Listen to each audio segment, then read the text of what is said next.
Hi, it's Christina with the Sisyphean Journal. I was looking for a text of Leroy Carhart's testimony about how he would watch the fetal heart on the ultrasound even as he was pulling limbs off the baby to kill it, and he did use the word baby when he referred to what he killed. I found out that Carhart himself is dead.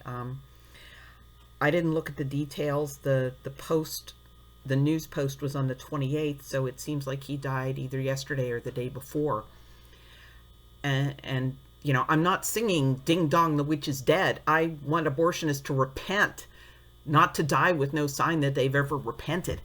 And I can't say that Leroy Carhart's position as he stands before his maker is any worse than mine will be, because we have all sinned and fallen short. But the way this man lived his life and the things that he did not bode well for him.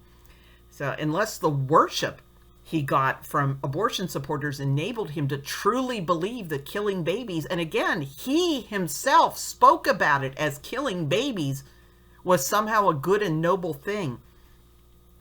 And in the companion post, I embedded a video Live Action did, an undercover video of Carhart counseling what he thought was a patient at his clinic. And it revealed a lot about what he thought of his life's work. And at one point, the abortions, these late abortions that he specialized in, the late abortions that the abortion lobby thought that he was just the most wonderful human being ever to walk the earth, Jesus, Albert Schweitzer, Mother Teresa, and Gandhi all rolled into one, because he did these late abortions. Day one, they would do an injection into the fetal heart of digoxin. It's a drug similar to what's used in executions, only in an execution, it's given to an anesthetized convicted murderer. In these abortions, it's given to somebody whose only crime is being where somebody else put you, which, to me, that makes as much sense as saying that a kidnap victim deserves to die because the kidnapper is tired of her being in the trunk of his car. You put the baby there, then you say that the baby should be put to death for being there. But, they inject the poison in the heart on day one, so the baby dies. And what takes place is technically called autolysis. It means that the tissue softens once the baby is dead. And I had likened that to putting a chicken in the crock pot, You've got a raw chicken, you can't reach in and just pull off a drumstick. Chicken's in the crock pot overnight, boom, drumstick comes right out. And Carhart said, it's like putting meat in a crock pot, okay? That kind of creeped me out. So, the idea that somebody's willing to do that is hardly shocking to me. If you're willing to twist the limbs off a living baby, watching the heartbeat slowly stop on an ultrasound as you're pulling off an arm, a leg, another arm, another leg, I guess nothing that you do should shock me at that point. But, what left my jaw on the floor was to hear Carhart describing himself the same way I would, putting meat in a crock pot. That he would describe it to a patient that way, and being so jovial, describing his toolkit as containing a pickaxe and a drill bit. That's something I'd expect him, that's the kind of gallows humor you expect among the staff. It's not something you say to a patient. And, he never talked about terminating the pregnancy or killing the fetus. He had no bones about it. This was killing a baby. And, the next shock was that in this video, he brought up the death of Kristen Gilbert. So, abortion practitioners don't tend to bring up patient deaths in any context, much less when they're meeting with another patient. Carhart kind of slipped me back into my comfort zone for a moment when he said that Kristen wasn't his patient. Yet technically, she was George Tiller's patient. He's the one that started the abortion, but when Kristen had the complications and she lost consciousness, and her parents put her on a luggage cart and pushed her out to the minivan and hauled their unconscious, intellectually disabled daughter back to the clinic instead of calling an ambulance and taking her to the hospital, Carhart was the one at the clinic. Carhart was the one performing CPR so ineptly that when the medics came, they thought he was a bystander. They didn't realize he was a doctor. It shocked me that he brought that up. He denied responsibility for Jennifer McKenna Morbelli's death,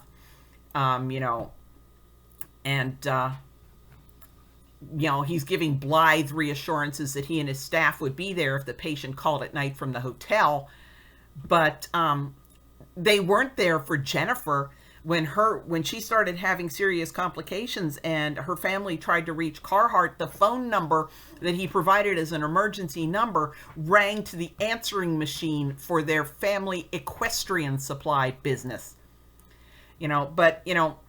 Abortion doctors have shoved hemorrhaging women out the door to die. They've abandoned moribund patients in the hand of receptionists, so failing to respond to an emergency phone call is about as surprising as finding out that a frat boy comes back from spring break with an STD. And Carhart went on to reassure the patient that he saw plenty of other patients as far advanced in pregnancy as she was. And then he added, or more. Yeah, I guess he wanted to reassure her that having an elective abortion at 26 weeks was really no big deal. They come in all the time. I do further advanced than that, elective abortions.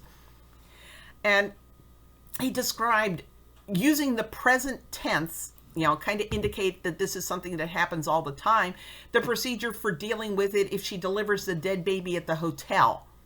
So this is somebody who thought it was okay to use a hotel room as part of his medical practice.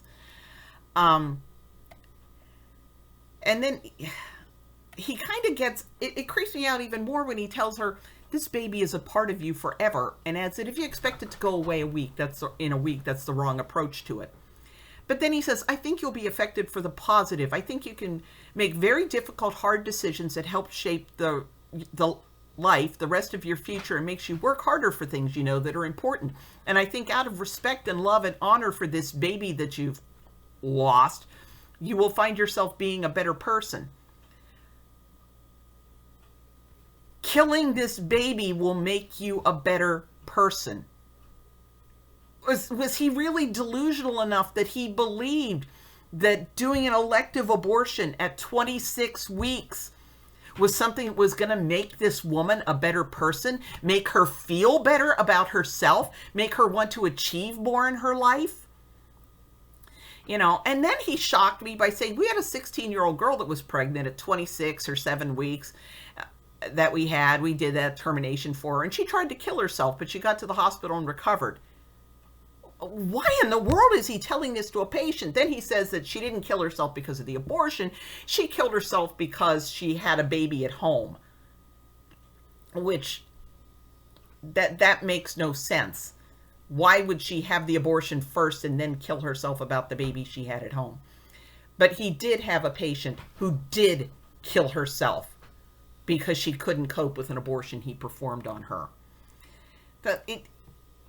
The whole cringy theme about how good abortions make the women feel, it left me with the impression that he wasn't lying to the woman, but that he was lying to himself, building inside his own head this sunshine and unicorns vision that, these women, their lives are a total wreck, but he kills their viable unborn baby and they dance out into wonderland and everything in their lives is beautiful from there on in.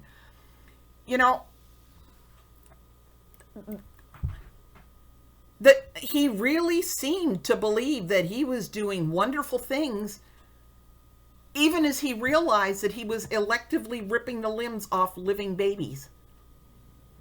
Watching the heart on the monitor. If you follow the link below, you can follow the testimony.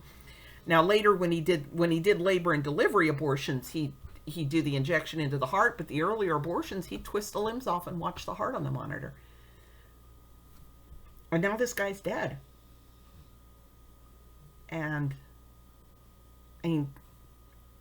it's wonderful that he's not doing abortions anymore, but this isn't how I wanted him to stop.